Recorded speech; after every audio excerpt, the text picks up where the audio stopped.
Anne Frank. She was 13 years old when she and her family went into hiding from the Nazis. Though she did not survive, the diary she kept did. Her words would give voice to millions. By Kristen Lewis. It was early morning, and 13-year-old Anne Frank was hurrying down the street with her parents. Warm summer rain was pouring down steadily. Despite the mild temperature, Anne was wearing 2 vests, 3 pairs of pants, a dress, a skirt, a jacket, a scarf, 2 pairs of stockings, a hat, and a coat. Anne felt hot and uncomfortable wearing so many clothes, but she kept that to herself. This was a life or death moment for her and her family, and Anne knew it.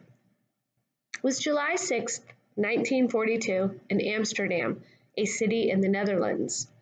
Because they were Jewish, the Franks were in grave danger. They had made the tough decision to go into hiding, to disappear without a trace. So despite their terror, Anne and her family had to pretend they were simply out for a stroll. They had to wear all their clothing because carrying suitcases would have seemed suspicious. If anyone discovered what they were doing, they would be arrested and killed. Take a look at page 20 and read the caption with me. Anne Frank, about age 12 in 1941. And now look at the caption on page 21. Anne, second from the right, with her parents and her sister. All right, first section, a terrifying regime. Though Anne lived more than 75 years ago, in some ways, she may not have been so different from you. Anne dreamed of going to Hollywood. She decorated her room with photos and glamorous movie stars. She worried about her crushes and dreaded math. But this ordinary girl had been swept up in an extraordinary evil chapter in human history. Anne lived during the time of the Adolf Hitler and the Nazi Party, one of the most horrific regimes the world has ever seen. Hitler's rise to power started before Anne was born. After Germany lost World War I in 1918, its economy fell apart.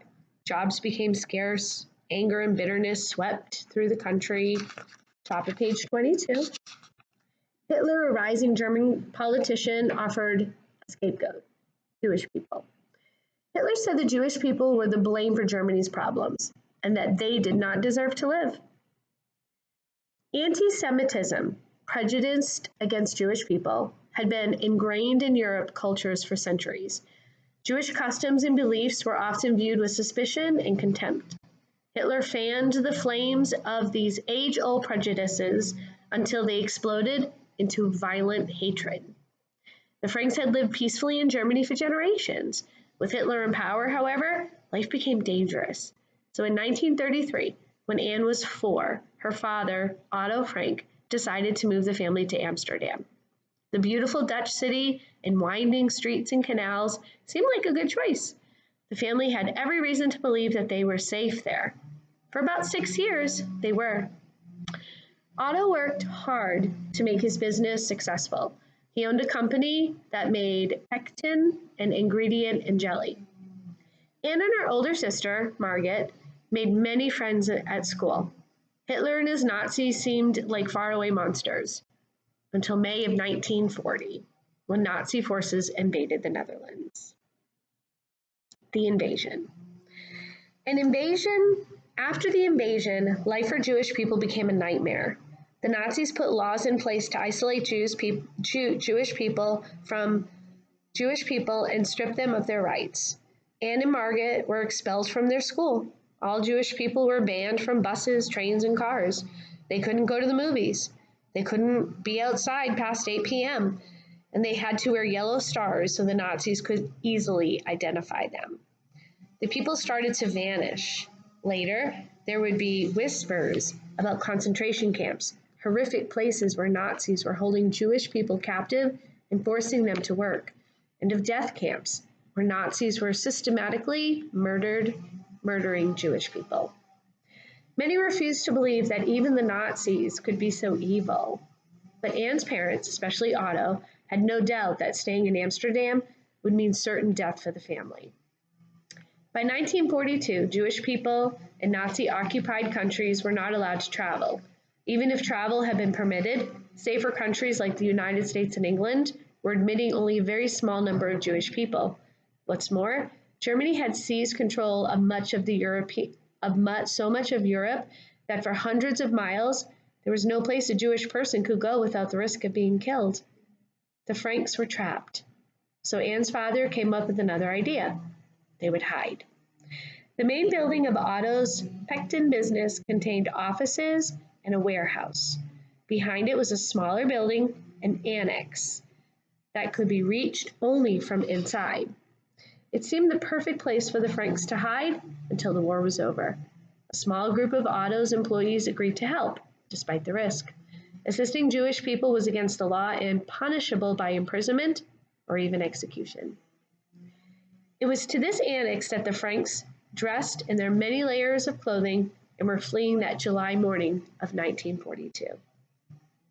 Living in fear. Anne had no idea that her father and some of his employees had spent months preparing her family to go into hiding. They had stocked the annex with food, dishes, bedding, and other necessities. Otto had even brought some of Anne's photos from her old bedroom. A week after the Franks arrived, they were joined by Otto's business partner, Herman Van Pels, along with Van Pels' wife, Auguste, and their 15-year-old son, Peter. A dentist named Fritz Pfeiffer came 4 months later. In total, 8 people hid in the annex. It was a small maze of rooms, stairs, and hallways that might have been comfortable for one small family, but it was cramped for such a group. Meanwhile, business in the warehouse went on as usual. Other than the helpers, employees had no idea that 8 people were hiding just a few feet away. Anne and the others in the annex spoke in whispers and tiptoed around. They didn't dare flush the toilet too often or open a window, even on the most sweltering of days. The smallest noise, a cough, a chuckle, a dropped dish, could give them away. The SS, the Nazis' ruthless military unit, would give a cash reward to anyone who turned in Jewish people. Take a little pause and look at the map on page 22, and this kind of gives you an idea of the Nazi-occupied Europe of 1942. So take a look at the key. That light tan area is controlled or occupied by Nazi Germans. Pretty much most of Europe. Allied countries, those are our friends. Those are people that supported the Jewish people. And then neutral countries, of course, were on neither side. And then take a look at the picture at the top of page 22. The main caption, that is the secret annex. The Frank family spent more than 2 years hiding in a small part of the building that Otto Frank used for his business. And then, of course, the first caption, this bookcase doubled as a swinging door. And then this shelf hid the entrance to the annex.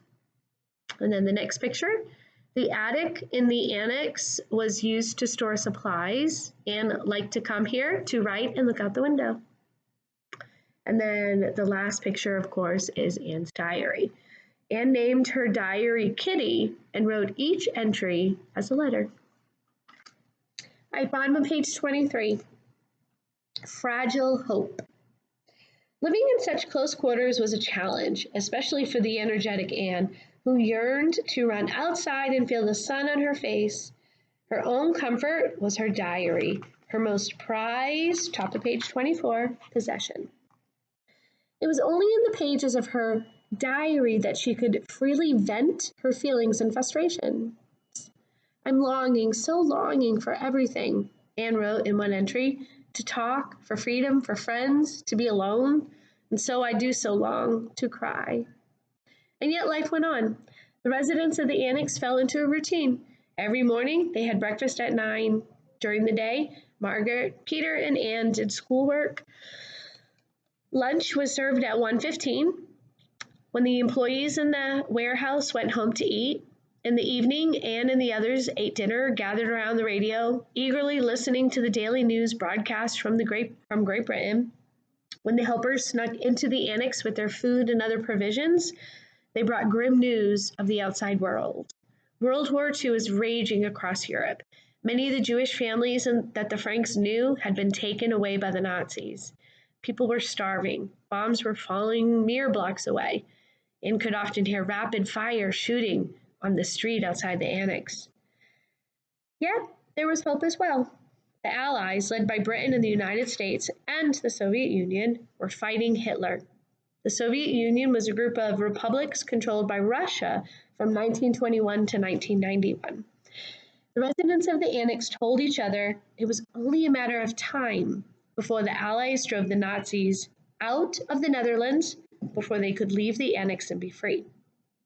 But weeks of waiting turned into months, and months turned into years.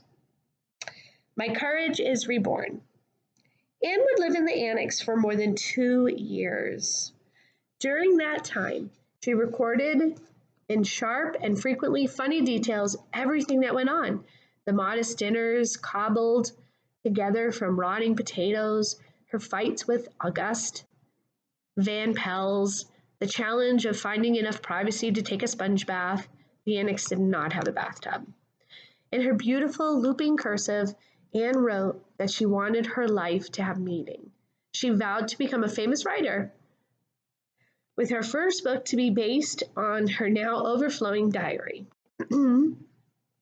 She went back to the old entries, revising and rewriting. I can shake off everything if I write, Anne wrote in April of 1944. My sorrow, my courage is reborn. Then came catastrophe. Page 25. In August of 1944, Dutch people, led by an SS officer, forced their way into the annex and dragged everyone away at gunpoint. Someone had betrayed the Franks. After the officers were gone, 2 helpers, Miep Kies and Pep Voskugil, crept into the annex, their hearts heavy. The officers had ransacked the place and stolen anything that they thought had value. But in fact, they had left behind something of an enormous value. Strewn across the floor in the attic were the pages of Anne's diary. The women gathered them up. Miep told herself that she would keep them safe, locked away in her desk, and return them to Anne after the war, when the nightmare was finally over. Sorry, guys. This is hard to read. Something precious. The fighting in Europe would come to an end 9 months later, in May of 1945, when the Nazis were at last defeated. By then, the Nazis had murdered an estimated 6 million Jewish people. This genocide came to be known as the Holocaust. Otto Frank was rescued from a death camp called Auschwitz in Poland. He was gravely ill and emaciated from months of hard labor and starvation. He had no idea where his family was. During his months-long journey back to the battle-scarred Amsterdam, Otto learned that his wife, Edith, had been killed in Auschwitz. But the whereabouts of Margit and Anne were unknown. Otto held out hope that they had survived. Otto was staying with Miep Kies and her husband in Amsterdam when he finally received a letter containing the news of his daughters. Anne and Margaret had both died at Bergen-Belsen concentration camp in northern Germany. The girls had died of a disease, typhus, just weeks before the camp was liberated by the British Army. Otto handed the letter to Miep. After reading it, she stood up and opened the drawer of the desk. She had something to give him, something precious, Anne's diary. Miep told Otto that out of respect for Anne, she had not read a word of it. Now, Anne's words belonged to him. Sorry, guys. Sharing her words. Otto decided to honor Anne's wish and share her words with the world.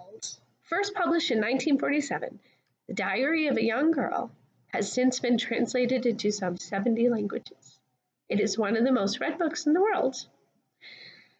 If God lets me live, I shall not remain insignificant, Anne wrote in April of 1944, a few months before the officers stormed the annex. I shall work in the world and for mankind. And that is exactly what she has done. Her diary has given voice to those silenced by the Holocaust. She has inspired millions of people with her courage, her honesty, and with her refusal to give up hope during one of history's darkest times. In this way, Anne's wish came true. Through her diary, Anne Frank will never be forgotten. Okay, let's take a minute and look at the captions on the pictures. So page 24, top picture. This photo was taken at a Nazi death camp called Auschwitz in Poland. An estimated 1.1 million people died there. During the Holocaust, the Nazis murdered about 6 million Jewish people, along with millions of others they targeted, including gay people, the Roma people, and those with mental and physical disabilities. Bottom picture. This image shows British troops in the Netherlands in September of 1944. It would take many more months of brutal fighting before Allied forces liberated the Netherlands in May of 1945, ending the German occupation. And then lastly, you can see the center picture is Mia Gies, one of the helpers, and then of course Anne. All right, good luck on the quiz.